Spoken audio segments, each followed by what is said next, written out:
Hello दोस्तों, तो आज के इस वीडियो में हम लोग कूलॉम्स लॉ और ग्रेविटेशनल लॉ में डिफरेंस देखेंगे। तो देखते हैं सबसे पहले कूलॉम्स लॉ क्या कहता है। तो इसको इनवर्स स्क्वायर लॉ भी कहा जाता है। Magnitude of electrostatic force of attraction is directly proportional to product of charge. यानी कि अगर दो चार्ज पार्टिकल को कुछ आर डिस्टेंस पर रखा जाता है तो उसके बीच जो फोर्स लगता है प्रोडक्ट ऑफ चार्ज का डायरेक्टली प्रोपोर्शनल और inverse of the square of the distance होता है। आप देख सकते हैं यहाँ पे F is directly proportional to Q1 into Q2 inversely proportional to R square. इससे फार्मूला का था ये बराबर K Q1 Q2 by are square, जहाँ के क्या कूलम्स कांस्टेंट, के का वैल्यू होता है 1/4 पाई इप्सिलॉन नॉट।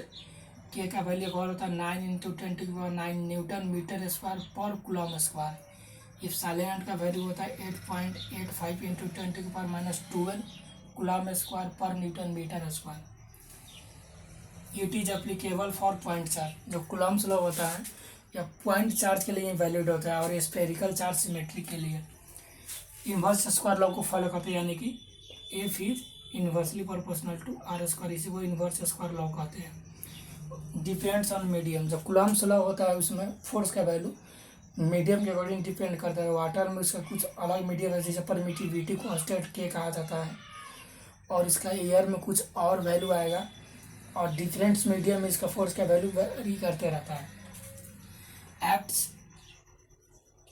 या लॉन्ग रेंज होता है, एक्ट्स अलोंग लाइन ज्वाइनिंग, यानी कि जब दो चार्ज पार्टिकल को रखा जाता है तो उसका जो लाइन ज्वाइनिंग आता है उधर ही फोर्स लगता है।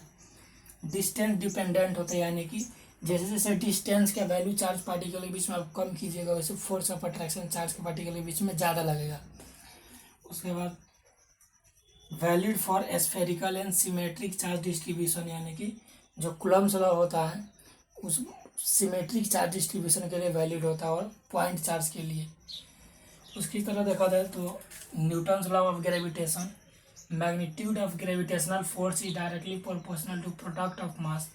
इसमें भी जो फोर्स का वैल्यू होता है वो प्रोडक्ट मास के डायरेक्टली प्रोपोर्शनल होता है और इनवर्सली प्रोपोर्शनल टू डिस्टेंस होता है। इसमें एक कांस्टेंट डाटा है जिसे यूनिवर्सल ग्रेविटेशनल कांस्टेंट कहा जाता है। इसका वैल्यू होता है 6.67 इंटू 10⁻11 न्यूटन मीटर स्क्वायर पर kg स्क्वायर। ये भी पॉइंट मास के लिए वैलिड होता है, या बहुत बड़ा मास के लिए वैलिड नहीं होता, पॉइंट मास के लिए वैलिड होता है। Does not depend on medium, medium पे डिपेंड नहीं करता ग्रेविटेशनल कांस्टेंट, जबकि कूलम्स लॉ कर रहा था।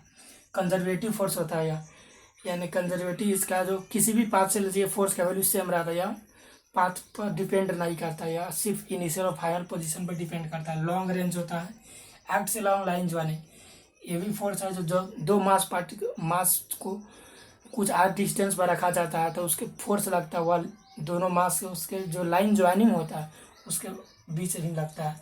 डिस्टेंस डिपेंडेंट होता है, जैसे जैसे डिस्टेंस का आप वैल्यू चेंज कीजिएगा वैसे वैसे ग्रेविटेशनल फोर्स का वैल्यू भी चेंज हो जाएगा। ये भी स्फेरिकल और सिमेट्रिक मास डिस्ट्रीब्यूशन के लिए वैलिड होता है।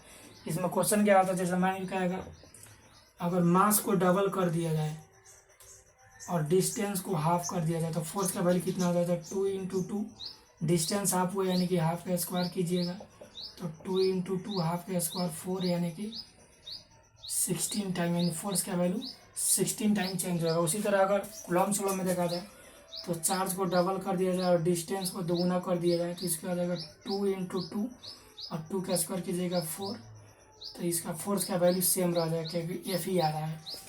तो यह था कूलम्स लॉ और ग्रेविटेशनल लॉ में डिफरेंस। तो आप कमेंट कर सकते हैं आपको कौन सा पार्ट अच्छा लगा और कौन सा पार्ट में हमको सुधार करना चाहिए, इसके लिए कमेंट बॉक्स में।